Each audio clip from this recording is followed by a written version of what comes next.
हमारा आज का विषय है विराम चिन्ह।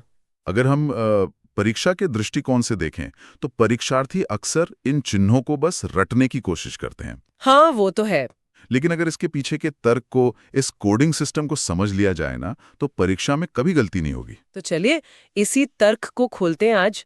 प्रतियोगी परीक्षाओं की तैयारी करने वाले उम्मीदवार ये तो बहुत अच्छी तरह जानते हैं कि पूर्ण विराम या फुल स्टॉप क्या होता है, जी या प्रश्नवाचक चिन्ह का उपयोग कहाँ होता है। जी मतलब पूर्ण विराम एक विचार के पूरी तरह खत्म होने का संकेत है, जी जैसे राम स्कूल जाता है और उसके बाद पूर्ण विराम। बिल्कुल। और प्रश्नवाचक चिन्ह सवाल पूछने के लिए होता है, जैसे तुम कहाँ जा रहे हो। तो इन बुनियादी चिन्हों पर ज्यादा समय बिताने के बजाय क्यों ना हम सीधे उन गहरे और थोड़े भ्रमित करने वाले क्षेत्रों में चलें जहां परीक्षा में सबसे ज्यादा नंबर कटते हैं। ये एक बहुत अच्छी रणनीति है। पूर्ण विराम और प्रश्नवाचक चिन्ह तो वाक्य के अंत में आने वाले रक्षक हैं।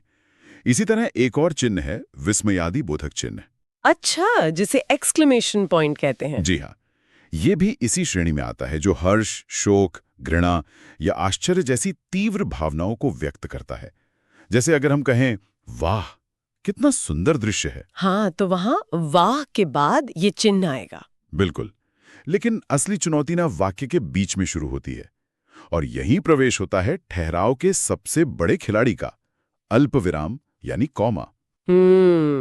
अल्प विराम। ये देखने में तो बहुत ही छोटा लगता है। शब्दों के नीचे एक हल्का सा घुमाव, ऐसा लगता है जैसे बस एक सेकंड के लिए सांस लेने की इजाजत मिली हो। और आप यकीन मानिए, ये छोटी सी सांस पूरे वाक्य का भविष्य तय करती है। सच में? जी। अल्प विराम का मुख्य काम है वाक्यों में शब्दों को अलग करना या बहुत ही कम समय के लिए ठहराव देना। जैसे अगर कोई सूची है, मान लीजिए राम, लक्ष्मण, भरत और शत्रुघ्न राजा दशरथ के पुत्र थे, तो यहाँ नामों को अलग करने के लिए इसका प्रयोग हुआ। बिल्कुल। लेकिन इसका सबसे खतरनाक रूप तब सामने आता है जब ये अर्थ ही बदलने लगता है।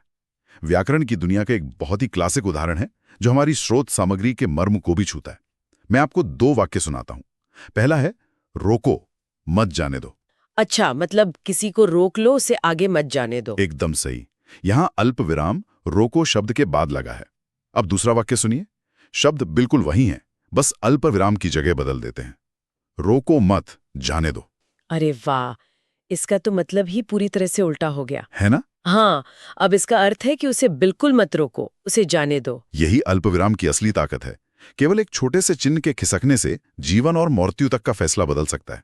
इसीलिए परीक्षाओं में परीक्षक अक्सर ऐसे वाक्य देते हैं जहां अल्पविराम की गलत जगह पूरे अर्थ का अनर्थ कर देती है।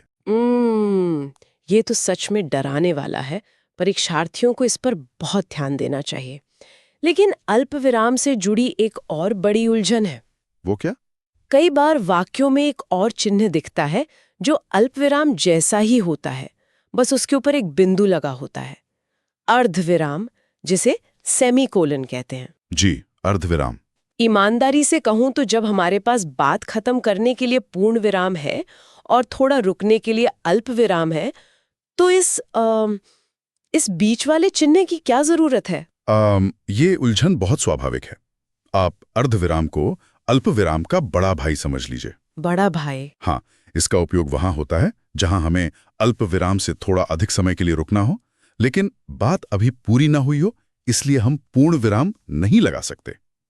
ये अक्सर 2 स्वतंत्र उपवाक्यों को जोड़ने के काम आता है जिनका आपस में गहरा संबंध हो। क्या इसका परीक्षा से जुड़ा कोई सीधा नियम है जो आसानी से याद रखा जा सके? बिल्कुल है। स्रोत सामग्री में एक बहुत ही स्पष्ट और काम का नियम दिया गया है। जब भी हम कोई परिभाषा लिखते हैं और उसके बाद उदाहरण देना चाहते हैं, तो हम जैसे शब्द का प्रयोग करते हैं। हाँ, जैसे तो बहुत लिखते हैं। तो नियम यह है कि उदाहरण सूचक शब्द जैसे से ठीक पहले प्रायः अर्धविराम का प्रयोग किया जाता है। अच्छा। जी। उदाहरण के लिए, कोई शब्द व्यक्ति, वस्तु या स्थान का बोध कराएं, उसे संज्ञा कहते हैं, और इसके बाद अर्धविराम आएगा और फिर लिखा जाएगा, जैसे राम, पुस्तक, दिल्ली। यहां जैसे से पहले अर्धविराम आएगा, न कि अल्प विराम। ये परीक्षा के लिए एक बहुत बड़ा हैक है। अरे वाह, ये वाकई एक शानदार टिप है। यानी जैसे से पहले वो एक बिंदु और कॉमा वाला चिन्ह आएगा। बिल्कुल। अब अगर हम विचारों को जोड़ने और विस्तार देने की बात कर ही रहे हैं, तो दो ऐसे चिन्ह हैं जो दिखने में लगभग जुड़वा लगते हैं। आप योजक और डैश की बात कर रही हैं? हाँ बिल्कुल, मैं योजक चिन्ह यानी हाइफन और डैश की ही बात कर रही हूँ। दोनों ही लेटी हुई रेखाएं हैं, एक छोटी एक थोड़ी लंबी। इनमें आखिर क्या फर्क है? यहीं पर परीक्षार्थी सबसे बड़ी गलती करते हैं। वे दोनों को एक ही समझकर कहीं भी लगा देते हैं। मुझे भी पहले ऐसा ही लगता था। देखिए, योजक चिन्ह एक छोटा पुल है। इसका काम है दो शब्दों को आपस में जोड़ना। हिंदी व्याकरण में इसका सबसे ज्यादा उपयोग युग्म शब्दों यानी जो जोड़े वाले शब्द होते हैं और द्वंद्व समास में होता है। जैसे धीरे धीरे, जल्दी जल्दी, या फिर विपरीत अर्थ वाले माता पिता, भाई बहन, इनके बीच में जो छोटी रेखा होती है वो योजक चिन्ह है। एकदम सटीक। ये रेखा बताती है कि ये दोनों शब्द एक ही इकाई का हिस्सा हैं। दूसरी तरफ है डैश, जिसे हिंदी में रेखिका भी कहते हैं। रेखिका? अच्छा। यह योजक चिन्ह से लंबाई में थोड़ा बड़ा होता है। यह शब्दों को जोड़ता नहीं है, बल्कि ये पाठक को एक झटके से रोकता है और बताता है कि आगे कोई बहुत महत्वपूर्ण बात, कोई विवरण या किसी का नाम आने वाला है। इसका कोई स्पष्ट उदाहरण देकर समझाएंगे? बिल्कुल। स्रोत सामग्री से एक बहुत सुंदर उदाहरण लेते हैं। किसी अवतरण या उद्धरण को लिखते समय लेखक के नाम से पहले डैश का प्रयोग होता है। जैसे नारी तुम केवल श्रद्धा हो, और इसके बाद डैश, फिर प्रसाद जी। अच्छा, तो यहाँ पंक्ति खत्म होने के बाद जो लंबी रेखा है वो डैश है, योजक नहीं। जी। इसी तरह संवाद शुरू होने से पहले भी इसका प्रयोग होता है। जैसे अध्यापक ने कहा, फिर डैश, बच्चों बाहर मैदान में चलो। ये बहुत ही सूक्ष्म लेकिन बहुत गहरा अंतर है। छोटा पुल शब्दों को जोड़ता है जो कि योजक है, और लंबा पुल यानी डैश किसी के कथन या निष्कर्ष की तरफ ले जाता है। बिल्कुल सही समझा आपने। अब कथनों और संवादों का जिक्र हुआ ही है, तो उस चिन्ह की बात करना जरूरी हो जाता है जो दूसरों की आवाज को हमारी लिखाई में शामिल करता है। उद्धरण चिन्ह? हाँ, उद्धरण चिन्ह या कोटेशन मार्क्स। इसे अवतरण चिन्ह भी कहा जाता है शायद। जी हाँ, इसे अवतरण चिन्ह भी कहते हैं। उद्धरण चिन्ह लिखित भाषा का एक बहुत ही शक्तिशाली टूल है। इसका मूल उद्देश्य है किसी और की कही गई बात को पूरी ईमानदारी से, बिना एक भी शब्द बदले, ज्यों का त्यों प्रस्तुत करना। इसके तो दो रूप होते हैं ना? हाँ, इसके दो रूप होते हैं। दोहरा उद्धरण चिन्ह यानी डबल कोटेशन मार्क्स, और इकरा उद्धरण चिन्ह यानी सिंगल कोटेशन मार्क्स। इनमें भी अक्सर बहुत भ्रम होता है। दोनों का अलग अलग इस्तेमाल कब करना चाहिए? देखिए, जब हम किसी महान व्यक्ति, लेखक या कवि के कथन को कॉपी पेस्ट कर रहे हों, तब दोहरे उद्धरण चिन्ह का प्रयोग होता है। अच्छा। स्रोत में दिया गया बाल गंगाधर तिलक जी का कथन इसका बेहतरीन उदाहरण है।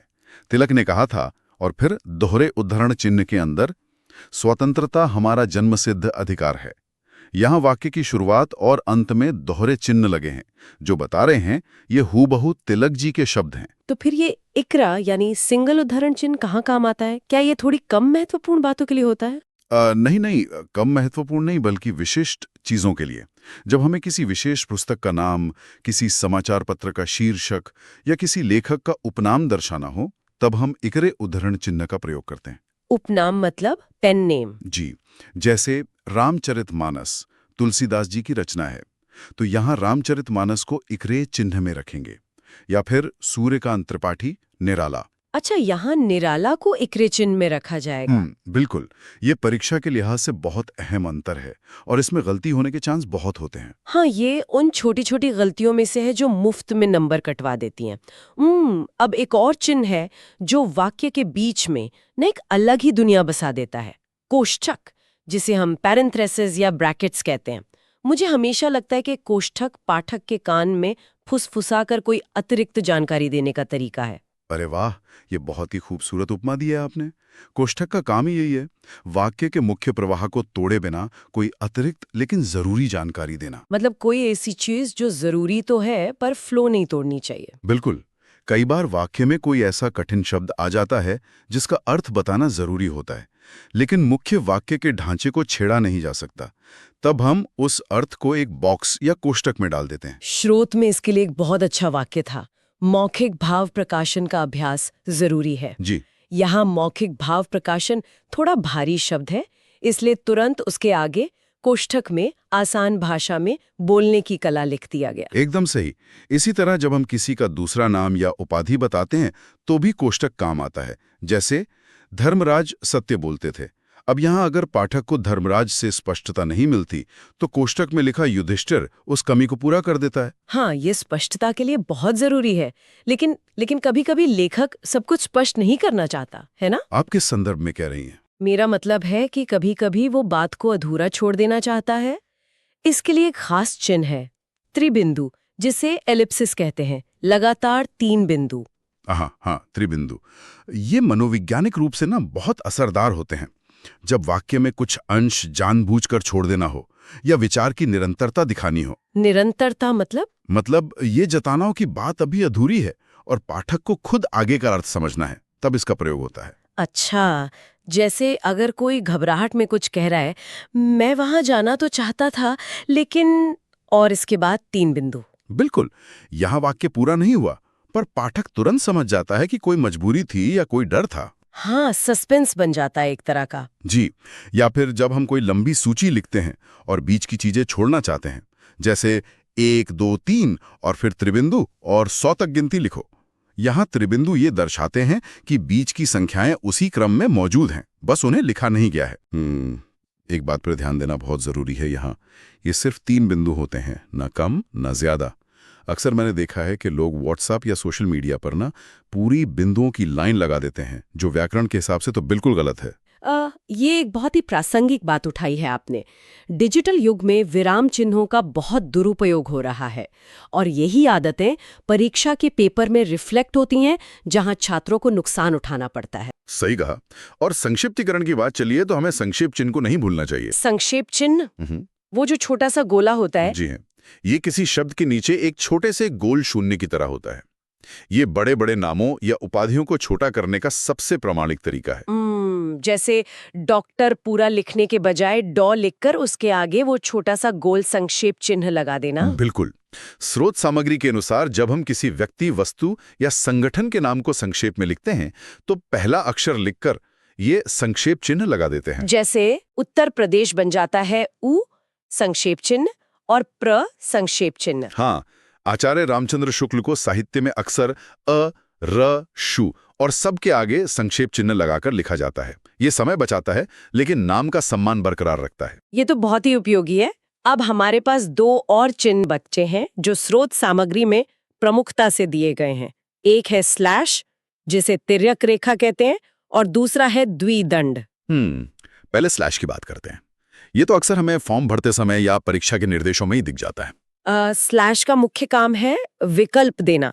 जब हमें 2 या अधिक शब्दों के बीच अथवा या का बोध कराना हो, तब हम इस टेढ़ी रेखा का उपयोग करते हैं। जैसे परीक्षा के पेपर पर लिखा होता है, परीक्षार्थी हिंदी/अंग्रेजी में उत्तर दे सकते हैं।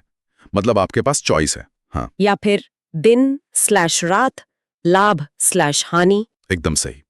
और अंत में बात करते हैं द्विदंड की। इसके बारे में तो मैंने बहुत कम सुना है। यह एक बहुत ही ऐतिहासिक और सांस्कृतिक महत्व वाला चिन्ह है। 2 खड़ी रेखाएं एक साथ। ये आधुनिक हिंदी गद्य में तो कम दिखता है, लेकिन हिंदी और संस्कृत पद्य साहित्य यानी जो कविताएं और श्लोक होते हैं, ये उनकी एक अनूठी विशेषता है। अच्छा, हाँ, मुझे याद आ रहा है, रामायण या महाभारत के श्लोकों में ये बहुत दिखता है। हाँ, बिल्कुल। इसका उपयोग छंद, चौपाई या श्लोक के अंत में पूर्ण समाप्ति दर्शाने के लिए किया जाता है। आमतौर पर श्लोक के पहले चरण के अंत में यानी आधी पंक्ति के बाद एक दंड लगता है, जिसे हम पूर्ण विराम कहते हैं। ठीक है। और जब पूरी पंक्ति या श्लोक समाप्त हो जाता है तो द्विदंड का प्रयोग होता है। जैसे रामचरितमानस की प्रसिद्ध चौपाई है, रघुकुल रीति सदा चली आई, यहाँ आई के बाद एक दंड है, और फिर प्राण जाहूं बरु वचन न जाई, और यहाँ जाई के बाद द्विदंड, जो बताता है कि विचार पूरी तरह मुकम्मल हो गया है। ये भाषा के संगीत और लय को लिखित रूप में बांधने का कितना सुंदर तरीका है। बिल्कुल। तो हमने इन सभी 15 चिन्हों की कार्य प्रणाली को गहराई से समझा। इसी विचार के साथ आज की इस विस्तृत चर्चा को यहीं पूर्ण विराम देते हैं। इन खामोश चिन्हों की ताकत को पहचानते रहिए और अपनी भाषा को निखारते रहिए।